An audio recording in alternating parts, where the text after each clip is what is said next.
축산, 검협전.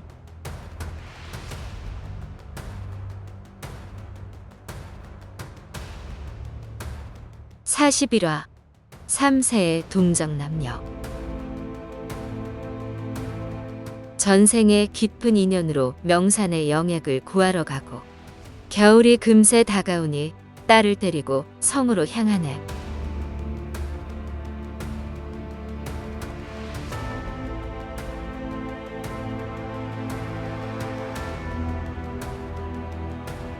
산비탈 오른편에 자리한 작은 암자 해탈함에 가까워질수록 독경 소리가 또렷이 들렸다.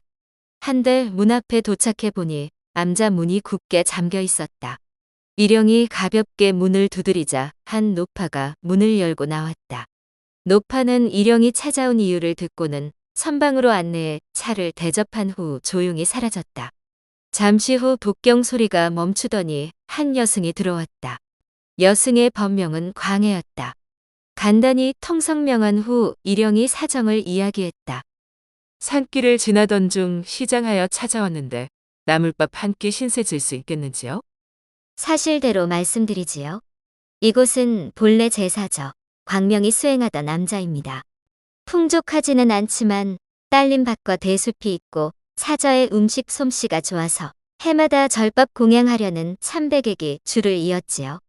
한데 지난달 사저가 입적한 뒤 두 사질이 무르베에게 속아 암자 재산을 넘겼답니다. 뒤늦게 이 사실을 알고 신성한 암자를 허무하게 잃을 수 없어 부랴부랴 달려왔으나 결국 되찾지 못했습니다.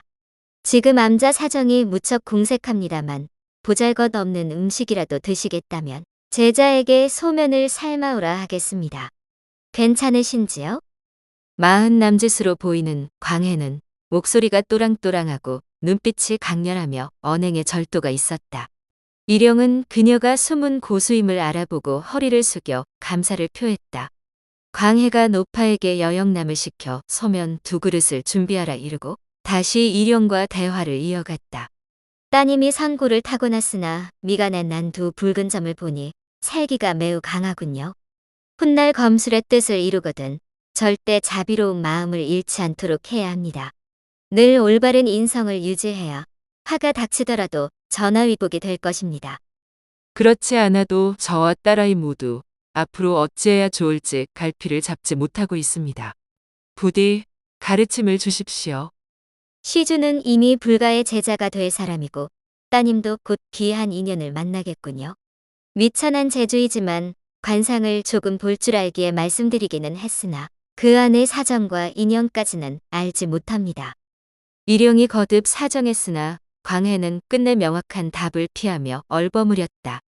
잠시 후 머리를 곧게 묶은 여영남이 소면 2그릇을 내어왔다. 허기진 일영 부녀는 죽순, 잣, 버섯을 올려 풍미를 더한 소면을 남김없이 맛있게 먹었다. 식사를 마치자 여영남이 입가실 물을 가져왔다. 이영경은 자신과 비슷한 키에 눈이 별처럼 빛나고 부러울 만큼 아름다운 여영남에게 자꾸 눈길이 갔다. 여영남도 이영경의 또렷한 눈매와 유난히 고운 자태에 눈을 떼지 못하였다. 무릇 끼리끼리 마음이 통하는 법. 두 사람은 첫눈에 서로에게 호감을 느꼈다. 일영이 딸의 속내를 읽고 광해에게 물었다. 이쪽 분은 법호가 어찌 되는지요? 차림새를 보니 석가의 제자인 모양이군요. 기구한 운명을 타고난 아이지요. 3살도 안 되어 집안 사람이 모두 억울하게 목숨을 잃어 빈승이 데려왔답니다. 타고난 근골이 훌륭하지만 불가에 귀의할 인연이 아닌데다 조만간 피 맺힌 원한을 풀어야 할 운명이라 머리를 깎지 않았답니다. 성은 여이고 영남이라는 이름은 빈승이 지었습니다. 따님과 인연이 있지만 아직은 때가 아니군요. 시간이 많이 지났으니 성문이 닫히기 전에 도착하려면 서두르셔야겠습니다. 빈승은 곧 저녁 독경을 시작해야 합니다. 일영이 그만 가라는 뜻임을 알고 이영경을 데리고 일어서며 은자 둔양을 보시하였다. 광해가 몇 번 마다하다가 일영의 성의를 생각해 웃으며 받아들였다. 사정이 어렵긴 해도 자급할 정도는 됩니다만 어차피 시주도 곧 재물이 쓸모없을 터이니 이 은자는 빈승이 맡아두었다가 가난한 이들에게 베풀겠습니다. 일영부녀가 선방을 나서자 광해가 여영남에게 손님을 배웅하라 이르고 먼저 자리를 떠났다. 일영부녀가 문 밖에서 작별을 고하고 떠나려는데 여영남이 대뜸 물었다. 이렇게 금방 떠날 줄 몰라서 이름도 못 물어봤네요. 혹시 두 분이 후산 정상에 은거하는 이씨 어르신 부녀이신가요? 일영이 깜짝 놀란 사이 이영경이 얼른 대답했다. 맞아요.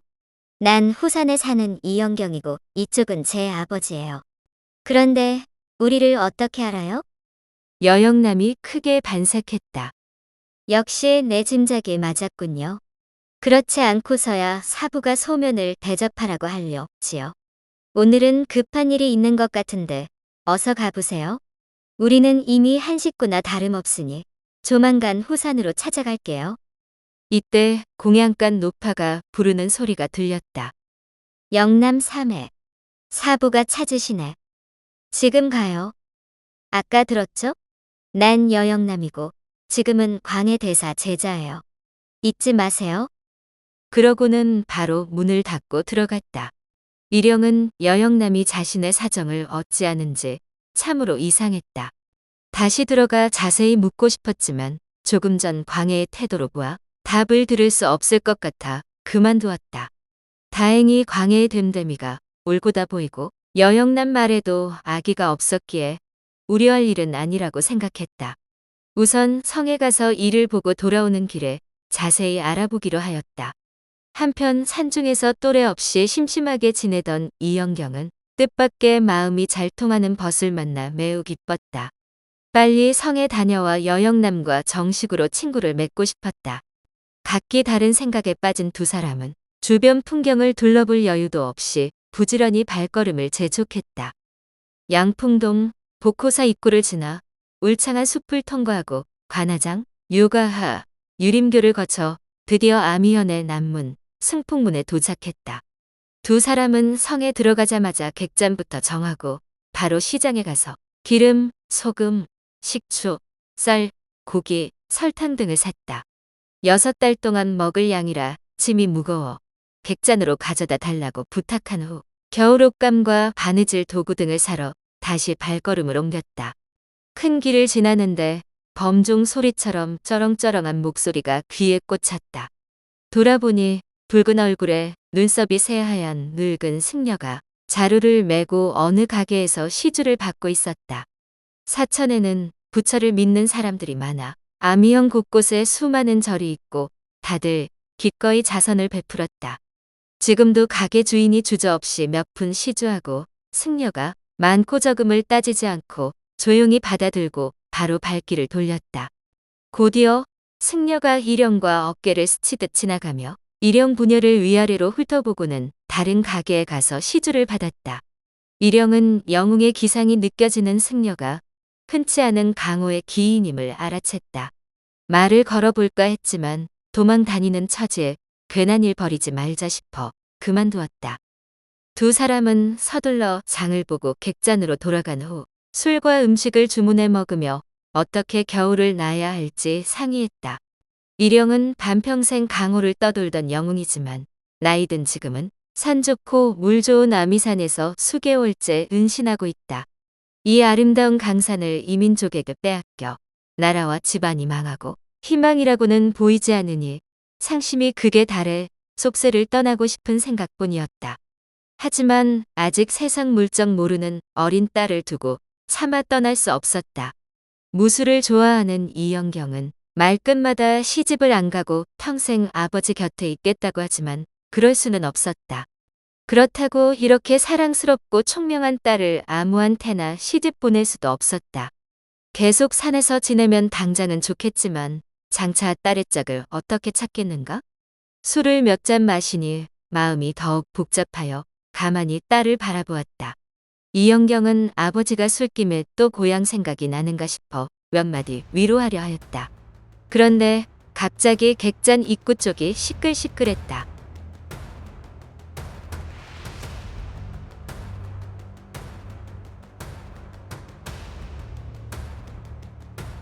다음 화에서 이어집니다. 더 좋은 콘텐츠를 제작하기 위하여 구독과 좋아요, 알림 설정 부탁드려요.